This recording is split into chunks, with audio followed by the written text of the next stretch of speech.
Hello students, इस video में हम एक्सरसाइज 9.2 के सॉल्यूशंस कंटिन्यू करेंगे। स्टूडेंट्स, पिछले वीडियो में मैंने आपको क्वेश्चन नंबर 13 तक के सॉल्यूशंस दे दिए थे। इस वीडियो में उसके आगे से कंटिन्यू होगा, यानी क्वेश्चन नंबर 14 से। ओके, शुरू करते हैं। Question number 14, the perpendicular from the origin to a line meets it at the point -2,9।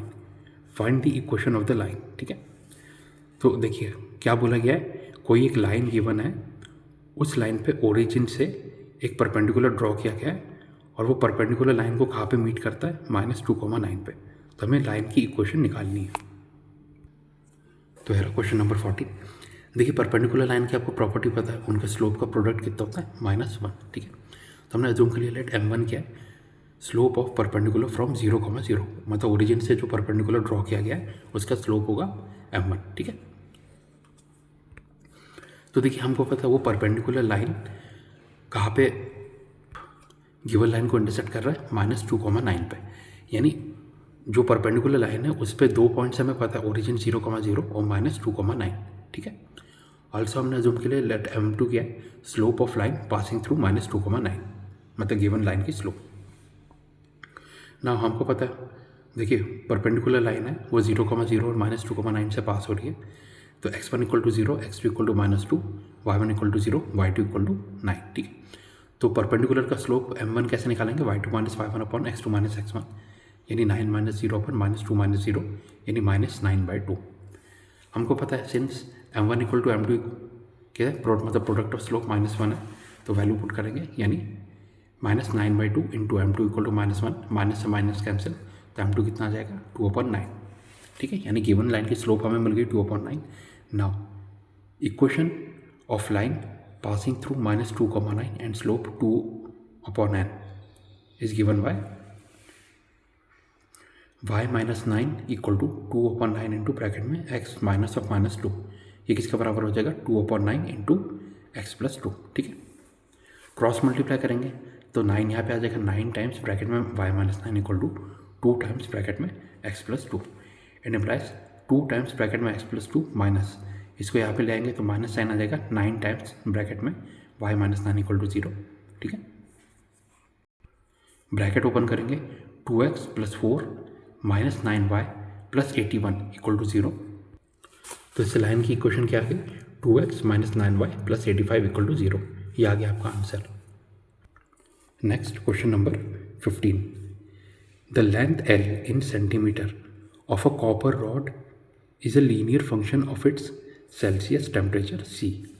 In an experiment, if L = 124.942 when C = 20 and L = 125.134 when C = 110, express L in terms of C.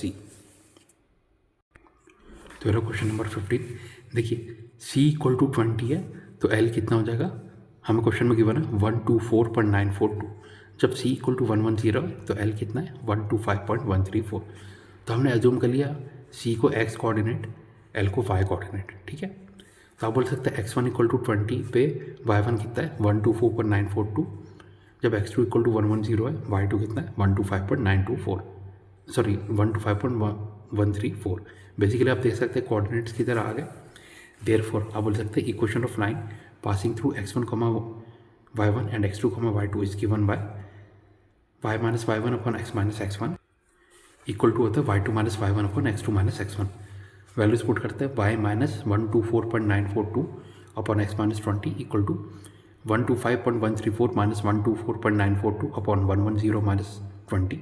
ठीक है, it implies y - 124.942 upon x - 20 equal to, ऊपर यहाँ पे आ जाएगा 0.192 upon नीचे कितना आ जाएगा, 90। ठीक है, इट इम्प्लाइज y - 124.92, सॉरी गलत लिख दिया था, यहाँ पे आ जाएगा y - 124.942 equal to 0.192 upon 90 into bracket में x - 20। इसको क्रॉस मल्टीप्लाई कर दिया। ठीक है, it plus y = 0.192 upon 90 into bracket में x - 20 प्लस 124.942, ये यहाँ पे आके प्लस हो जाएगा।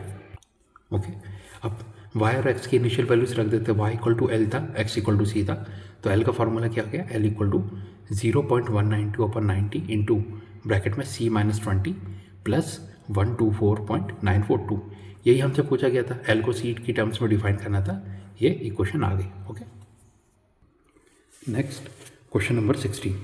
The owner of a milk store finds that he can sell 980 litres of milk each week at ₹14 per liter and 1220 liters of milk each week at ₹16 per liter.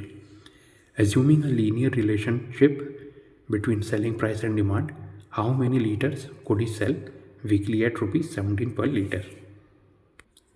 तो question 16 हमें क्या given है, जब ₹14 पर litre है तो कितना quantity sell होती है, 980 लीटर। जब ₹16 पर लीटर है तो कितनी क्वांटिटी सेल हुई, 1220 लीटर्स। अब हमसे पूछा गया जब ₹17 पर लीटर होगा तो कितनी क्वांटिटी वो सेल कर सकता है। ठीक है, ये बेसिकली क्या है, सेलिंग प्राइस है और यहाँ पे क्वांटिटी है। ठीक है, तो हमने अज्यूम कर लिया लेट SP मतलब सेलिंग प्राइस क्या होगा, x कोऑर्डिनेट, और क्वांटिटी क्या रिप्रेजेंट करेगा, y कोऑर्डिनेट। ओके, अब देखिए x1 = 14, x2 = 16, y1 = 980, y2 = 1220। ठीक है, यहाँ से हमने x1, x2, y1, y2 ठीक है वैल्यूज लिख दी। तो लाइन की इक्वेशन क्या आ जाएगी, y - 980 upon x - 14 = 1220 - 980 upon 16 - 14। Okay, यानी y - 980 upon x - 14 equal to ऊपर आ जाएगा 240, यहाँ पे नीचे 2 से कैंसिल किया 120 टाइम्स। ठीक है, अब क्या हमसे पूछा गया था, जब x की वैल्यू मतलब सेलिंग प्राइस जब 17 रुपीज़ होगा पर लीटर तो कितनी क्वांटिटी यानी y की वैल्यू पूछी गई है। तो x की वैल्यू यहाँ पे पुट कर देता है, तो y - 980 upon 17 - 14 equal to 120। Okay, मतलब आप चाहते तो पहले लाइन की इक्वेशन निकाल सकते थे, फिर x की वैल्यू पुट कर सकते थे। मैंने डायरेक्ट यहाँ पे x की वैल्यू पुट कर दी। ठीक है, तो y - 980 upon 17 - 14 equal to 120 and implies y - 980 upon 3 equal to 120। तो y कितना आ जाएगा, इक्वल टू -980 यहाँ पे आके प्लस हो जाएगा, तो 980 plus 120 into 3। Okay, 3 cross multiply हुआ एंड इम्प्लाइज y = 980 प्लस 360 यानी 1340। ठीक है, देयरफॉर आप बोल सकते हैं रिक्वायर्ड क्वांटिटी कितनी है, 1340 लीटर्स।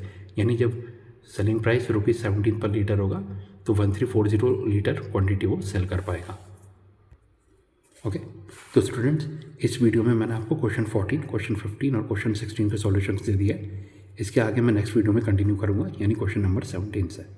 Okay, thank you.